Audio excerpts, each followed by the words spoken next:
우리 두 번째 시간 함께 하려고 하는데요. 오늘의 이제 우리 기독교의 재발견 두 번째 주제는 신앙이란 무엇입니다.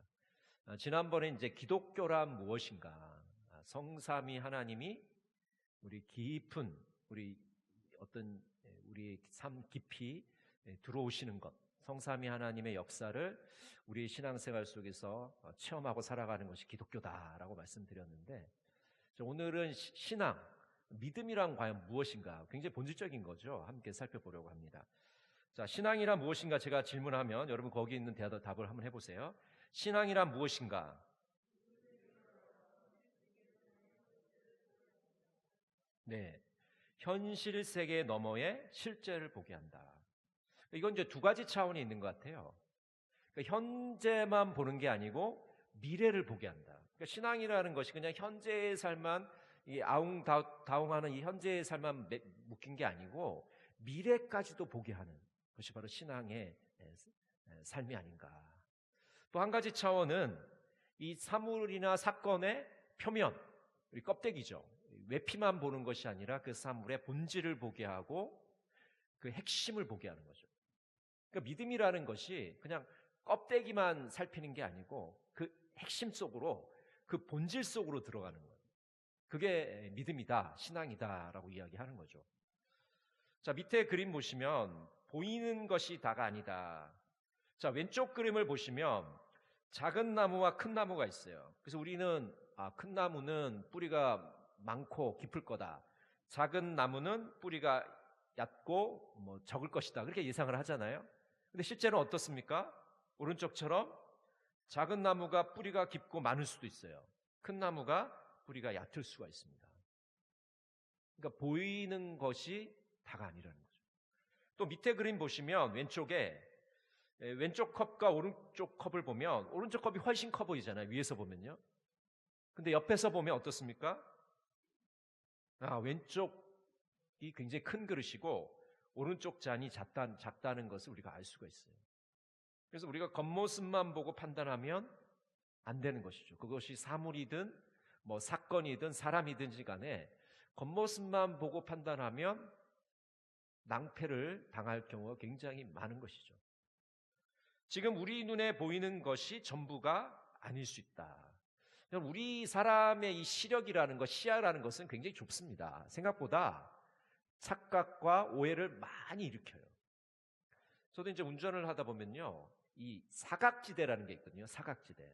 그러니까 안 보이는 지역이 있어요. 어떤 각도에서는 아주 작은 동물이라든지 어린아이라든지 이런 경우에는 안 보이는 각도가 있어요. 그럼 여러분 어떻게 해야 됩니까? 그런 경우에는 안 보이기 때문에 정말 조심스럽게 운전을 해야만 안전을 확보할 수 있는 거죠. 사람의 눈이 다 볼 수 없어요. 캄캄한 밤이라든지 비가 오는 밤이라든지 이럴 때 검은 옷을 입고 가는 사람이 잘 보일까요, 안 보일까요? 전혀 안 보입니다. 전혀 안 보여요. 우리는 내가 걸어가고 있고 내가 예를 들어 키가 크고 그러니까 잘 보일 거라고 생각하지만 상대편은 내가 검은 옷을 입기 때문에 전혀 안 보여요.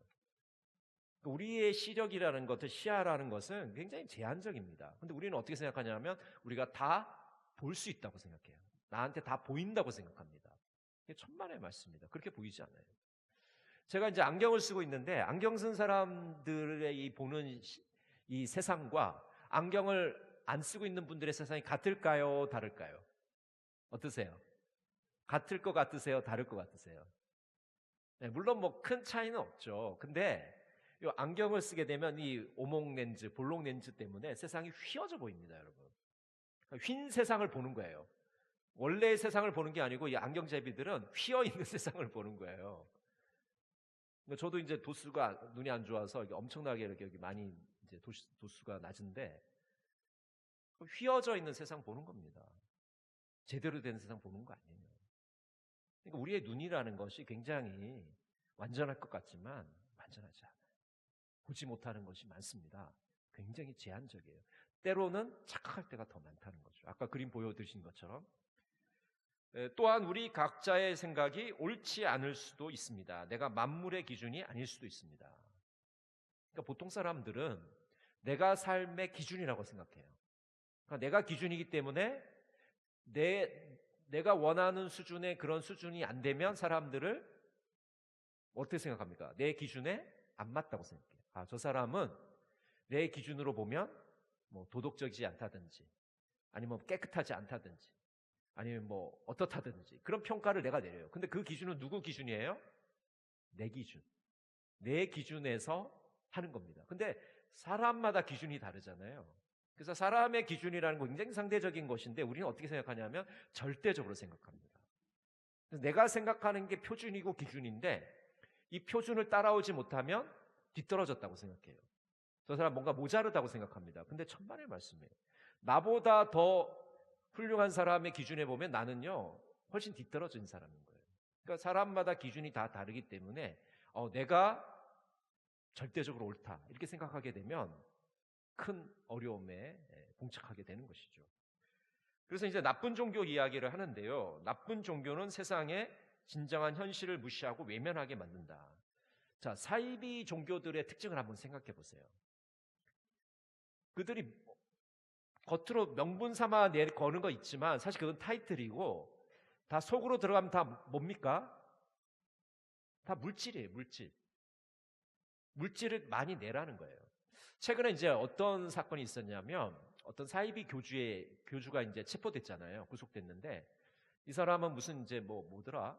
무슨 국어 강사였나? 무슨 독서 클럽 하여튼간 이렇게 강의를 하는 강사였는데 유튜브에서 유명한 강사였는데 이 사람이 교주 노릇을 하는 거예요. 그래서 자기가 교주니까 나한테 이렇게 헌금을 다 바쳐라. 어떻게 저는 잠깐 봐도 가짜 같은데 어떻게 뭐 원래 유튜브 활동을 하니까 유명했는지 그 회원들이 있었던 것 같아요. 독서클럽 회원들이. 그러니까 그 사람들이 좀 가스라이팅을 많이 당했는지 모르겠는데 완전히 그 사람 시키는 대로 하는 거예요. 뭐 동쪽으로 가면 동쪽으로 가고 서쪽으로 가면 서쪽으로 가고 시키는 대로 다 하는 거죠. 그래서 이제 말세가 돼서 재물이 필요 없다. 청빈하게 살아야 된다. 검소하게 살아야 된다. 그래서 가진 건 다 나한테 보내라. 근데 실제로 이 교주는 자기 딸들은 국제학교 보내고 자기는 외제차를 타고 다니고 완전히 말과는 전혀 다른 삶을 살고 있는 거예요. 그래서 이제 결국 이제 경찰에 체포되는 그런 사건이 있었는데 그러니까 나쁜 종교는 특징이 뭐냐면 현실을 제대로 보지 못하게 만들어요. 그러니까 사람들의 눈을 어둡게 만들죠. 현실을 제대로 보지 못하고 자기 말만 듣도록 자기 생각을 계속해서 주입을 시키잖아요. 그러니까 현실을 보고 고민하고 또 몸부림치고 도전하고 또 쓰러지고 실패하고 성공하고 이런 과정들을 겪으면서 우리가 좀 성숙한 사람이 되는 건데 그렇게 못하게 해요. 그래서 하나만 딱 가르쳐서 하나만 딱 붙들게 만듭니다. 그러니까 단세포 생물처럼 하나만 집착하게 만들어요. 그러니까 현실을 제대로 이 현실이 얼마나 복잡합니까? 그렇죠? 우리가 매 순간 이 복잡한 현실 속에서 때로는 낙심하기도 하고 때로는 뭐 웃기도 하고 그러면서 우리가 살아가는 거 아닙니까? 근데 현실을 제대로 보지 못하게 하니까 이 사이비 종교들이 그렇게 사람들을 이제 엮어가는 것이죠. 자, 그래서 신앙이란 무엇인가? 첫 번째, 사물의 표면 너머를 들여다보는 것입니다. 진정한 신앙은 우리의 눈을 열어서 더 큰 세상의 참모습을 발견하게 합니다. 신앙은 우리를 더 크고 넓은 세계로 이끌어간다. 그래서 여러분 제가 평소에 많이 얘기하는 게 뭡니까? 우리가 신앙생활 할수록 우리의 신앙의 범위가 축소되고 있는가 아니면 확장되고 있는가를 물어보라고 그러잖아요. 축소되고 있으면 예수 잘 믿고 있는 겁니까? 아닙니까? 아니에요. 내가 예수를 믿는데 점점 이 세계가 이 스케일이 점점 줄어들어요. 결국 나밖에 모르는 사람이 되는 거예요. 예수 잘못 믿고 있는 겁니다. 오히려 예수를 믿으면 믿을수록 우리의 세계가 확장돼야 돼요. 그래서 우리 가족을 위해서 기도하고 우리 지역을 위해서 기도하고 우리 나라를 위해서 기도하고 나중에 열방을 위해서 기도하는 사람이 되는 겁니다. 우리의 최종 목표는 열방을 위해서 기도해요. 모든 민족과 모든 나라가 예수 그리스도에게 무릎을 꿇고 하나님의 이름을 인정하고 하나님께 영광을 돌리는 그 세상을 꿈꾸면서 우리가 기도하는 거예요. 그러니까 우리의 최종 기도의 제목은 나 자신, 우리 가족이 아니라 열방을 위한 기도거든요. 열방. 내가 지금 신앙생활을 잘하고 있는지 못하고 있는지 금방 판가름 되지 않습니까? 그래서 참된 신앙은 우리에게 더 많은 것을 보여주고 현실을 부인하거나 저항하는 것을 내려놓게 한다. 현실을 부인하고 저항하는 게 어떤 겁니까? 현실 제대로 안 보는 거예요. 아까 말씀드린 한 가지만 생각해, 한 가지. 뭐 물질만 쫓게 한다든지, 아니면 뭐 권력만 쫓게 한다든지, 명예만 쫓게 한다든지, 출세만 쫓게 한다든지, 한 가지만 쫓게 만들어요. 그러니까 현실을 제대로 보지 못하는 거죠. 참된 신앙은 우리의 시각과 열정을 일깨웁니다. 우리의 시각을 일깨움으로 이전에 제대로 보지 못하는 것을 보는 법을 배워갑니다. 우리의 이 눈을 열어주는 거죠. 눈이 열리니까 어떻습니까? 원래 우리가 보지 못하던 것들을 보게 되는 거죠. 그 신앙생활을 하면서록 우리의 어두운 눈이 밝아져가지고 더 참된 모습을 보고 더 큰 세상을 보고 더 본질적인 것을 볼 수 있어야 되는 거죠. 그럼 신앙생활을 잘하는 겁니다. 더 나아가 사물의 표면 너머를 들여다보고 다 헤아릴 수 없는 세상의 깊이를 알아가게 된다. 세상의 깊이를 알아가야 된다. 결국 우리의 신앙생활이 더 깊이 들어가는 거죠. 그냥 이 표면적인 것, 그냥 수박 겉핥기의 신앙이 아니라 더 깊은 세계로 들어가게 됩니다.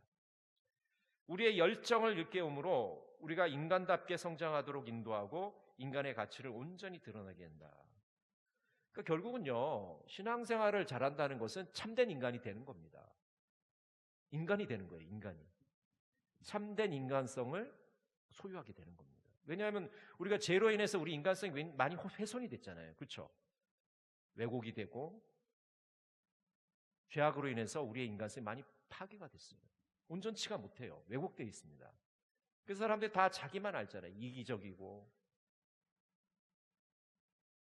어둠을 좋아하고 악한 생활에 빠져 있고, 그런데 신앙생활을 하면 할수록 우리가 빛에 더 가까이 다가가게 되고, 그렇죠? 그래서 인간답게 성장을 하게 됩니다. 참된 인간이 되어가는 과정이죠. 결국 예수를 잘 믿어서 우리가 성화에 이르게 되면 참된 인간이 되는 거죠. 하나님이 에덴 동산에서 만드셨던 그 작품, 그 아담과 하와 같은 그 작품이 되는 겁니다. 자, 총신대의 교훈이 있는데 우리 같이 한번 읽어볼까요? 신자가 되라, 학자가 되라, 성자가 되라, 전도자가 되라, 목자가 되라. 교훈이 너무 좋죠. 신자가 되라. 신자가 돼야 학자가 되는 것이고, 학자가 돼야 성자가 되는 것이고, 성자가 돼야 전도자가 되고, 전도자가 돼야 목자가 된다. 그래서 제가 만약 교훈을 짓는다면 이 신자 앞에 하나 더 넣으면 좋을 것 같아요. 제일 먼저 인간이 되라. 인간이 되라. 그 다음에 신자가 되라. 이 순서여야 될 것 같아요. 인간이 되지 않은 사람은요, 신자도 될 수가 없어요. 우리가 신앙생활 하면서 그거 많이 느끼잖아요. 우리가 어떨 때 넘어집니까? 어떨 때 사람에게 실망합니까? 어떨 때 마음의 아픔을 겪게 되죠? 저 사람이 믿음이 부족해서 그렇습니까? 그래서 다른 사람이 믿음이 부족할 때 우리가 볼 때 거기에 막 낙심하고 실망하고 막 상처를 입습니까? 그런 경우는 거의 없어요. 상대방이 믿음이 없어서 내가 시험에 드는 경우는 거의 없습니다. 어떤 경우에 시험이 듭니까? 인간답지 못할 때. 인간답게 행동을 안 할 때, 저것도 크리스천이야? 저것도 성도야? 그렇게 우리가 시험에 들잖아요. 예수 안 믿는 사람들이 교회를 욕할 때 뭐라고 욕을 합니까? 교회가 믿음이 없어. 교회가 신앙이 없어서 나 교회가 싫어. 이런 불신자는 아무도 없어요. 뭐라고 얘기해요? 교회가 도덕적이지 못하다. 거룩하지 못하다. 그렇게 얘기하는 거예요. 교회답지 못하다 하고 공격을 하지, 믿음이 없다고 공격하는 불신자는 한 명도 없습니다. 그러니까 왜 그러냐면 가장 기초적인 게 인간이 되는 거거든요. 인간이. 근데 이거에서 실패하면 그 다음 한 걸음 또 못 나가요. 우리가 믿음이 좋다는 게 뭡니까? 인간은 안 돼도 신앙생활만 잘하면 되는 겁니까? 아니잖아요. 가장 기초적인 게 돼 있어야 되거든요. 거기 위에 믿음이 쌓이는 겁니다. 어떤 분이 과거에 아주 재미있는 제목의 책을 썼잖아요. 내가 배운 것은 모두 유치원에서 배웠다. 유치원에서. 여기 유치원 나오신 분 한번 손 들어보십시오. 유치원 나오신 분. 괜찮습니다. 네, 이거는 뭐 좋다 나쁘다가 아니니까 유치원 나오신 분 한번 손 들어보세요. 네, 장미경 원사님, 예, 성 원사님 또 두 분 이제 유치원 나오셨는데 저도 유치원 못 나왔어요. 옆에 유치원이 있긴 있는데 그 당시 제가 살 때 그 동네 유치원은 그냥 좀 부잣집 애들, 그 부잣집 애들 중에도 또 특별한 애들 몇몇이 다니는 곳이었고 우리는 그냥 동네 친구들이랑 딱지치기 하고 예? 말뚝박기 하고 술래잡기 하고 그렇게 놀았거든요. 무궁화 꽃이 피었습니다. 이거 놀았지 유치원 뭐 근처는 못 가봤어요. 그냥 유치원이라는 거 있는 건 알았죠. 아 저게 유치원이구나. 특수한 애들, 예? 특별한 애들이 가는 곳으로. 근데 중요한 거는 유치원에서 뭘 가르칩니까, 여러분? 막 수학 가르칩니까? 경제학 가르쳐요? 뭐 심리학 가르칩니까? 유치원에서 뭘 가르치죠, 여러분? 손자들 다 기르셨잖아요. 뭐 가르쳐요, 유치원에? 다른 친구 때리지 마. 다른 친구 물건 가져오면 안 돼. 길을 건널 때 손 들고 건너야 돼. 파란 불에 건너야 돼. 밥 먹을 때 흘리지 마. 가장 기초적인 걸 가르칩니다. 가장 기초적인 걸 가르쳐요. 그럼 유치원 나온 애들이 이제 학교를 가잖아요. 그럼 학교 생활을 잘 할 수 있을까요? 못 할까요? 잘 할 수 있게 돼요. 왜? 이 학교 생활을 할 수 있는 준비를 시켜서 보내는 거거든요. 인간성을 가진다는 게 뭐냐? 이 신앙생활과 아주 직결이 되는 거예요. 여기에 실패하면 그 다음 신앙생활이라는 거는 무너져 버립니다. 왜? 이 기초가 흔들려 버리니까 그 다음 단계를 쌓을 수가 없어요. 그래서 여러분 이 부분은 우리가 굉장히 심각하게 생각해야 됩니다. 인간이 되는 거. 우리가 굉장히 깊이 고민해야 될 지점입니다. 자, 두 번째 한번 볼까요? 복음의 빛에 대해서 함께 살펴보려고 합니다. 자, 요한복음 9장 오늘 읽은 우리 본문은 예수님께서 날때부터 맹인된 사람을 고치십니다. 예수님께서 길 가실 때에 날때부터 맹인된 사람을 보시죠. 그래서 진흙을 이겨서 그 사람 눈에 바르고서는 실로암 못에 가서 씻으라고 합니다. 그래서 가서 씻었더니 어떻게 해요? 깨끗하게 눈이 낫게 되어서 보게 된 것이죠. 근데 이제 이 날이 또 마침 안식일이에요. 그래서 유대 종교 지도자들이 또 예수님께 시비를 거는 거죠. 트집을 잡습니다. 어떻게 안식일에 이렇게 병고침을 할 수 있느냐. 이 날은 아무것도 안 하는 날인데. 그래서 또 이 눈뜬 사람을 데려다가 또 신문을 하고 결국 이 사람을 내쫓아 버리잖아요. 그래서 이 사람이 오늘 이제 예수님을 만나는 장면이 오늘 본문에 기록되어 있습니다. 예수님은 안못 보는 사람이 맹인이 아니라 유대 종교 지도자들이 진짜 맹인이라고 하신다. 그러니까 물리적으로 우리가 앞이 안 보이는 사람을 맹인이라고 그러는데 근데 영적인 맹인은 뭐냐? 내가 보지 못한다는 것을 인정하지 않는 사람이에요. 내가 영적으로 부족하고 믿음이 연약하고 제대로 하나님의 뜻을 모름에도 불구하고 자기는 굉장히 잘 알고 있고 난 하나님의 뜻을 따르고 있고 잘 믿는다고 생각하는 거예요. 이 대표적인 사람이 바리새인들과 서기관들이잖아요. 유대 종교 지도자들 아닙니까? 다른 사람들 앞에서 거짓 금식을 하고 허세를 부리고 외식을 하면서 난 이렇게 하나님 잘 믿어. 너희들 날 좀 본받아야 돼. 난 이렇게 믿는 사람이야. 나 이렇게 금식하는 사람이야. 나 이렇게 구제하고 있어. 나 이렇게 훌륭한 일을 많이 해. 나를 좀 본받아. 그렇게 하지 않습니까? 근데 예수님 보시니까 그 껍데기라는 거예요. 껍데기. 위선이라는 거예요. 외식하고 있다는 거예요. 참된 믿음이 아니라는 거죠. 왜? 맹인이라는 거예요. 맹인. 자기가 보지 못하고 있는데 진리를 제대로 보지 못하고 있는데 자기 스스로가 맹인이 아니라고 생각하는 거죠. 이런 사람들이야말로 진짜 맹인이다 라고 예수님께서 말씀합니다. 자, 요한복음 9장 41절 같이 읽어볼까요? 예수께서 이르시되 너희가 맹인이 되었더라면 죄가 없으려니와 본다고 하니 너희 죄가 그대로 있느니라. 자, 유대 종교 지도자들 바리새인과 서기관들이 진리를 알고 진리를 잘 믿는다고 말하고 있는 것이 바로 맹인의 증거라고 말씀하고 있는 거죠. 유대 종교 지도자들의 문제는 스스로 보지 못함을 깨닫지 못하는 데 있다. 보지 못함을 인정할 때 비로소 참된 길을 찾게 된다. 그러니까 결국은 겸손한 사람, 하나님 앞에서 겸비한 사람이 진리를 찾게 됩니다. 그 사람들이 영적으로 눈뜬 사람들이에요. 보는 사람들입니다. 하나님, 제가 너무 부족합니다. 저는 죄인입니다. 주님, 저의 어두운 눈을 열어서 주님의 이 진리의 빛을 좀, 복음의 빛을 좀 보게 해주십시오. 그렇게 간구하는 사람, 겸손하게 하나님 앞에 나가는 사람이 진짜 보는 사람이다. 그렇지 않으면 영적인 맹인이다라고 말씀하고 있는 거죠. 자, 밑에 한번 볼까요? 하나님의 영광이 비추이면, 진리의 빛이 비추이면 거짓된 모습을 꾸미려는 태도가 사라진다. 그러니까 진리의 빛이 비치시면, 이 복음의 빛이 비치면 이 우리 안에 있는 거짓된 것들이 다 사라지죠. 우리가 뭐 포장하려고 하고 꾸미려고 하고 또 속이려고 하는 것들이 그 빛 앞에서는요 아무런 소용이 없어요. 왜? 우리의 어두운 것들이 만천하에 드러나지 않습니까? 그러니까 빛 앞에서는 아무것도 숨길 수가 없다. 스스로를 방어하기 위해서 노력할 필요가 없어집니다.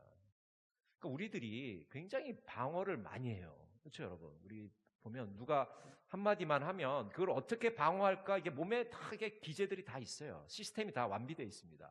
그래서 좀 아주 기분 나쁜 말을 할 때는 내가 또 공격을 해. 대받아서 공격을 하고, 또 보통 수준의 공격이 들어오면 조금 이제 여유 있게 받아치기도 하고, 그리고 아주 낮은 수준의 공격이 들어오면 그냥 무시해버리잖아요. 신경도 안 쓰고 무관심. 그래서 상대방이 나에게 어떻게 공격하느냐에 따라서 나도 그것을 어떻게 반응할 준비가 다 준비되어 있어요. 여기 미사일을 다 장착을 하고 있습니다. 그래서 언제든지 저기 미사일을 쏘면 나도 미사일을 쏠 준비를 다 하고 있는 거죠. 그런데 진리의 빛 앞에서는 그렇게 할 필요가 없다. 그렇게 할 필요가 없다. 예수님은 아름답고 찬란한 빛이 오는 세상에 비치도록 일하신다. 이 빛은 철저히 다른 이들을 사랑하고 존중하게 만든다. 그래서 내가 다른 사람이 나를 공격하고 나에게 뭐라고 할 때 방어할 준비를 하는 게 아니고, 그 사람은 사랑하고 어떻게 하면 존중하고 어떻게 하면 인정하고 격려할까, 그것을 고민하게 되는 것이죠. 그래서 진리의 빛이, 하나님의 영광의 빛이 내게 비칠 때 전혀 다른 모습으로 하나님 앞에 우리는 서게 됩니다. 다른 이들도 생명을 풍성히 받고 누리도록 해준다. 우리는 자기 기만의 감옥에 갇혀있다. 깊은 두려움과 하나님의 사랑에 저항함에 갇혀있다. 깊은 두려움, 그렇죠? 다른 사람들이 나를 인정해주지 않으면 어떻게 하지? 다른 사람들이 나를 알아주지 않으면 어떡하지? 다른 사람들이 나를 착한 사람이라고 해주지 않으면 어떡하지? 그런 두려움들이 다 있습니다. 그리고 하나님의 사랑에 대해서 자꾸 저항을 하죠. 하나님이 여전히 우리를 사랑하시고 우리를 용서해 주심에도 불구하고 우리는 죄만 지으면 뭐라고 생각하냐면, 하나님이 나를 버리실 거예요. 하나님이 나의 죄를 용서해 주지 않으실 거예요. 하나님은 나를 사랑하지 않으셔. 왜? 내가 죄를 많이 짓는 죄인이기 때문에. 하나님 나 미워하실 거예요. 그렇게 생각합니다. 근데 이 하나님에 대한 사랑의 저항도 이 진리의 빛, 복음의 빛, 하나님의 영광의 빛이 비치면 다 무장해제가 되는 것이죠. 복음의 아름다운 광채는 신적인 영광이며 우리를 자기 옹호의 감옥에서 풀어주신다. 우리가 끊임없이 우리의 지위를 지키려고, 우리의 자리를 지키려고 안간힘을 쓰고, 우리가 평화로운 삶, 안정된 삶을 살려고 끊임없이 노력하고 안간힘을 쓴 것에서 주님께서 다 해방을 시켜주십니다. 우리가 그걸 붙잡고 있다고 해서 유지되는 게 아니거든요. 우리가 안간힘을 쓰고 애를 쓴다고 해서 그 지위와 그 안정감을 우리가 영원히 우리에게 줄 수 있는 게 아닙니다. 주님께서 주셔야 되는 건데, 우리 인간의 힘으로 그걸 지키려니까 너무 힘든 거예요. 아웅다툼을 하고 예? 제가 본 싸움 중에 가장 기억이 나는 싸움이, 제가 이제 대학 다닐 때 그 서울에 가면은 그 2호선에 강변역이라는 역이 있어요. 그 당시 그 역 앞에는 이제 그때 이제 아직 테크노밸리도 이제 생기지 않을 때라서 이 포장마차 같은 게 있었어요. 그래서 아줌마들이 이 포장마차에 토스트를 한 7, 8대, 한 10대 이게 리어카에다가 토스트 아줌마들이 쫙 있어요, 역 앞에. 그러면 이제 직장인들이 내려서 그 토스트를 먹고 이제 자기 회사로 가는데, 근데 어느 날 이제 내려서 제가 이제 학교 가려고 딱 보니까 거기서 말버스를 타야 되는데, 아줌마 둘이서 막 머리끄댕이를 잡고 막 죽느냐 사느냐 막 사생결단을 하고 있더라고요. 그래서 가만히 살펴보니까 뭐냐 하면 어떤 아줌마가 이제 몸이 아파서 하루 안 나왔어요. 그러니까 요 자리가 비잖아요. 요만큼. 그쵸? 네 아까 자리가 비잖아요. 어떤 사람이 거기를 들어가서 장사를 한 거예요. 근데 그 다음날 이 아줌마가 나왔는데 자기 자리를 누가 있잖아요. 어떻게 하겠습니까? 여기 원래 내 자리인데 좀 비켜주실래? 이렇게 하겠습니까? 절대로 그렇게 안 하죠. 그냥 멱살을 잡고 여기 내 자리인데 네가 뭔데 여기를 함부로 들어와. 그래서 막 사생결단하는 거예요. 왜? 그 자리 뺏기면 자기 장사 못 하잖아요. 그러니까 막 죽일 듯이. 사람들은 말리는 사람이 아무도 없더라고요. 다 구경만 하고 있고. 사람들은요, 자기가 자기의 삶을 지킬 수 있다고 생각해요. 그래서 싸웁니다. 엄청나게 큰 에너지를 겹쳐서 막 싸워요. 여러분, 그렇게 싸운다고 해서 지킬 수 있을까요? 못 지켜요. 뭐 잠깐은 지킬 수 있겠죠. 영원히 지킬 수가 없습니다. 자, 세 번째, 예수님의 십자가에 대해서 살펴보겠습니다. 예수님의 십자가는 무조건적인 하나님의 사랑을 보여줍니다. 그래서 이 십자가에는 조건이 없죠. 네가 잘하면 구원 받을 거야. 네가 이렇게 하면은 내가 죄를 용서해 줄게. 이렇게 하지 않습니다. 무조건적으로 용서해 주시는 겁니다. 예수님의 십자가는 소멸되지 않는 하나님의 영원하신 사랑을 드러낸다. 그래서 예수님의 이 십자가의 능력은 소멸되지가 않죠. 2000년 전이나 2000년 후나 지금도 여전히 유효합니다. 예수님은 사망에 놓여 있는 자들을 생명의 길로 인도하십니다. 예수님 안에 있는 생명력은 사망의 권세를 이기십니다. 이 생명력은 사랑과 환대의 모습으로 나타납니다. 그래서 이 예수의 생명력이 우리 안에 있으면요, 다른 사람을 대할 때 사랑의 모습으로, 환대의 모습으로 나타나요. 근데 이 예수님의 사랑이 우리 안에 거하지 않으면 어떻습니까? 다른 사람들이 올 때 낯선 사람들에게 적대심을 드러내요. 그리고 그들을 사랑하는 게 아니고 공격합니다. 네가 뭔데? 여기 들어와? 못 들어와. 텃세를 부리는 거죠. 어느 공동체에도요, 텃세가 없는 공동체는 없어요. 다 텃세가 있습니다. 새로운 사람이 거기 진입하려면 너무 힘들어요. 그 허들이 낮은 데는 부흥을 하는 것이고, 그 허들이 높으면요, 들어오기가 너무 힘들어요. 예수의 사랑이 우리 안에 거하게 되면 사랑과 환대의 모습을 나타냅니다. 예수님의 십자가는 하나님의 영광을 드러냅니다. 참된 신앙은 자기 기만과 하나님의 영광을 모두 인식하게 됩니다. 예수님은 우리를 진정한 신앙의 자리로 초대하십니다. 예수님을 대면하게 되면 우리 자신의 참 모습을 알게 됩니다. 우리가 기도를 통해서 또 말씀 묵상을 통해서 예수님에게 나가길 원하지 않습니까? 예수님과 대면하기를 원하잖아요. 그 하나님의 임재를 우리가 맛보게 되면 우리가 어떤 모습을 하나님 앞에서 띄고 있는지, 우리가 정말 어떤 영적인 모습으로 하나님 앞에 서 있는지를 보게 되죠. 근데 이거는 우리 자신만 들여다봐서는 보이는 게 아니고 하나님 안에 있을 때, 하나님을 대면할 때, 예수 그리스도 안에 있을 때, 성령의 임재 안에 거할 때 우리가 우리 모습을, 참다운 모습을 발견하게 됩니다. 내가 이런 모습이구나. 하나님 앞에 섰을 때 나의 모습이 이런 모습이구나라는 것을 우리가 찾게 됩니다. 근데 우리가 우리 스스로를 볼 때는 꽤 괜찮잖아요. 그렇죠, 여러분? 꽤 괜찮은데? 멋있는데? 신앙생활 잘하고 있는데? 이렇게 생각합니다. 근데 하나님 앞에 서게 되면 나의 참된 모습이 보이기 시작합니다. 내가 이런 자였구나. 내가 이런 죄인이었구나. 내가 이렇게 부족한 자였구나. 하나님 앞에 설 수 없는 초라한 자였구나. 나의 모습이 보이게 됩니다. 근데 그거는 자학이 아니에요. 열등감이 아닙니다. 참된 모습을 발견하게 됩니다. 자신의 참된 모습을 발견해야 다른 사람을 대할 때 그 공동체 안에서 하나님의 뜻에 맞는 삶을 살 수가 있는 것이죠. 참모습을 볼 수 있는 용기를 얻게 됩니다. 자, 요한복음 1장 38절 39절 우리 같이 한번 읽어볼까요? 예수께서 돌이켜 그 따르는 것을 보시고 물어 이르시되 무엇을 구하느냐 이르되 랍비여 어디 계시오니까 하니 랍비는 번역하면 선생이라. 예수께서 이르시되 와서 보라. 그러므로 그들이 가서 계신 데를 보고 그날 함께 거하니 때가 10시쯤 되었더라. 자, 요한의 제자들이 예수님께 질문하는 거죠. 선생님 어디 계십니까? 그러니까 예수님께서 와서 보라. 그래서 예수님 계신 데를 보여주고 그 중에 한 명이 바로 안드레였던 거죠. 예수님이 두 가지 말씀을 하십니다. 무엇을 구하느냐? 무엇을 구하느냐? 와서 보라. 자, 이 두 말씀에 우리 신앙생활에 중요한 원리가 담겨져 있다고 생각합니다. 우리가 진정 지금 무엇을 구하고 있는가? 우리가 신앙생활을 할 때 우리 뭘 구하고 있습니까?